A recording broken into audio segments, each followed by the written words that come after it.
Olá, meu nome é Gabriel Luiz de Lucia Freire, eu sou médico, fiz residência em clínica médica na Universidade Estadual Paulista, na Unesp, em Botucatu, e atualmente eu sou aluno do primeiro ano do mestrado do Departamento de Fisiopatologia Médica. Hoje a gente vai conversar um pouco sobre delineamento de estudo, voltado principalmente para o estudo de coorte. Antes de falar do estudo de coorte em si, em relação ao desenho de estudo, ao delineamento do estudo, essa etapa tão importante do nosso projeto, da nossa pesquisa, ressaltar que é o momento que a gente vai definir quem são os nossos pacientes e a forma que a gente vai incluir eles e comparar esses sujeitos de pesquisa com determinadas características. Então, esse momento ele é crucial para a gente definir a nossa amostra do nosso estudo. Esses estudos eles são divididos principalmente em estudos experimentais e não experimentais, que são os estudos observacionais. Então, o estudo de coorte, né, antigamente a coorte romana ela era basicamente uma divisão tática do exército romano em que eram separados vários grupos, né? E a coorte, então, baseia-se em estudo observacional e analítico. Então, a gente não vai fazer nenhum experimento, né? A gente não vai alterar diretamente no participante, nenhuma, enfim, medicação, e vai fazer uma análise desse segmento longitudinal. No estudo de coorte, a gente vai classificar essa amostra, esse grupo de pacientes, conforme os pacientes foram expostos ou não a algum desfecho, ou enfim, alguma variável, e com isso a gente vai avaliar a incidência de uma doença ou condição clínica nesse segmento longitudinal.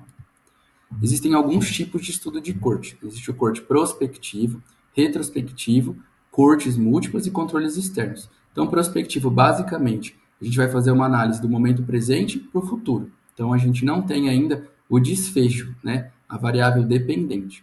Já no coorte retrospectivo, nossos pacientes, tanto a amostra, nossos participantes, quanto o desfecho, eles já ocorreram. Então, a gente vai fazer uma análise do passado, né? Então, por isso, representando o passado.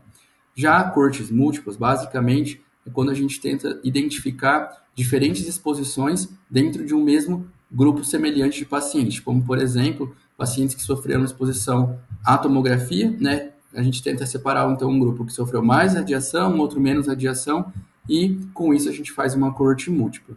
Já os controles externos, a gente compara a nossa amostragem do nosso grupo em estudo com uma amostra externa de algum outro trabalho ou alguma outra forma de coleta de dados de pacientes.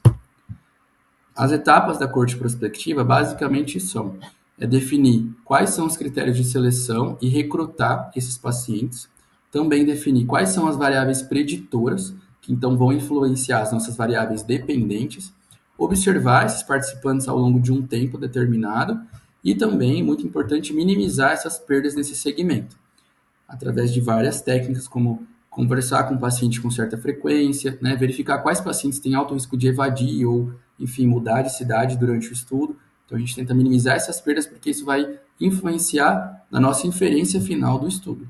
E, com isso, medir as variáveis de desfecho do nosso estudo, né? Então, as variáveis dependentes.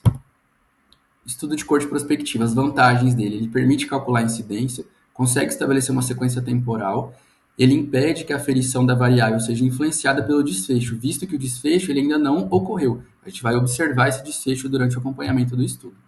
Já os pontos negativos. A interpretação ela é frequentemente complicada por várias variáveis confundidoras, então entender e tentar diminuir essas variáveis confundidoras. Ele é mais eficiente para desfechos dicotômicos, comuns e imediatos, e para desfecho contínuo, então é uma limitação também do estudo de coorte prospectivo. E ele não é bom para estudar doenças raras, porque pode ser que esse desfecho nunca ocorra. Já o estudo de coorte retrospectivo, as etapas dele acabam se tornando um pouco mais rápidas, porque a amostra, né, as exposições e os desfechos, eles já ocorreram. Então, o paciente, você vai ver do passado, né, e vai analisar esses dados. Então, também avaliar quais foram as perdas do segmento, porque também é importante para análise de dados, e medir as variáveis de desfecho, principalmente as variáveis dependentes. Então, as vantagens: é um estudo mais barato, ele requer menos tempo, porque, mais uma vez, a amostra já foi, né, quantificada, já foi avaliada por esse tempo, e o desfecho também já ocorreu, porém, ele tem como desvantagem um controle limitado sobre essa amostragem e segmento, além de também ter a questão dos dados incompletos, inacurados ou aferição não ideal. Então, essa foi a minha apresentação com as seguintes referências. Agradeço a atenção.